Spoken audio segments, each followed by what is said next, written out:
Kubor nakaslem jong udongsan hima. Presiden rangba ka UDP ubak met bak lingdo ulay thu basyen ka UDP kan sapelat iki kerteng jo ki kertong ha kawat ka baningkong na ki Sao Paulo tili ki constituency na kabenta ka ni ka election ka banwan ulay thu ru ba ka seng kaladon ka jingya kren sngo thu na kabenta ki kertong jong ki Sao Paulo tili ki constituency Henry Karai ka bakhatdo an sa shim da ka state election committee ulay thu ru ba ki MLA ba menta bat ki MDC kin sami kerteng ha kawat ka baningkong kan thop ru ye ki kerteng jong ki tu ki nong yalam ki ba pau ki balapan tiket na ka seng ha ka ju ka por na kalyang president ka UDP ulaong baya menta kin omdan ka jingye te lok bat ki wei ki seng Henry kin persyang bandan ka jingye sngo thu jingmon bat ka HSPDP kumba ki le house nem ubaladem Shu ba met ba ulaong ru ba kadang don ka jingye kren bat ka HSPDP bakan sa shim ya karai la da don ki constituency ki ba ki la ban ye trailang la ni bandon ka jingye sngo thu jingmon Kubo pilih haki la patai kubor biang mo patai piyo kubor bah na ka skill level kila pencai ba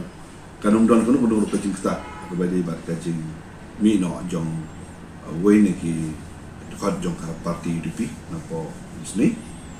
ye oi kita ki we are like south and sepuluh kita ki perlok dia don be mo kuntai kam don kono jingwa dengan suku apa tu ni ba kala don ke jing penduk jong kiwei pat kiri rong ba ki ba kuat mendung suku parti na kiwei ki political party ki ba ni ayat under process menta jadi dah ki boroi ki bet biang kita ki non join haka beli bat komisi konstitusi na ke parti ke juga bukan ni ki ba kuat ki ba penpau na ke bantaban elek na ke parti te kumba kalong menta nyim palawan finance Henry na kaleng ke parti ni ai ke jing penskam bangin sebe yu kandidat na kaleng ke parti damar ke sidang te ke de ke UDP but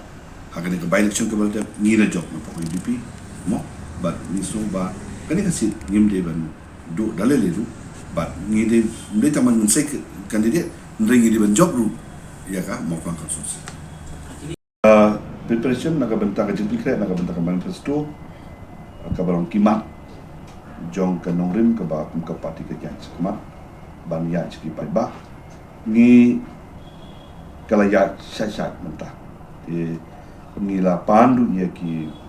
jing ajumut na ki katukan ni kinong yalam ki leader ki badan apa parti parti benda baru lagi semua bagi kau tentang tidak parti ni kemudian ni kamtam na parti ba ngin simi ki kum kita kimat kiba kiman kintuk ha ka jing perkat ban sna ya ka manifesto jong ka parti na ka benda ka election kita ki ko issues parti nganong palaban ang mantala mangido lang jong committee very manifesto committee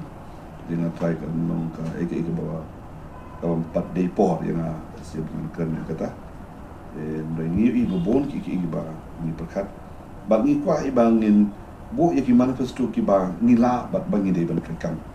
hatin jong ka election darang ni wana akabo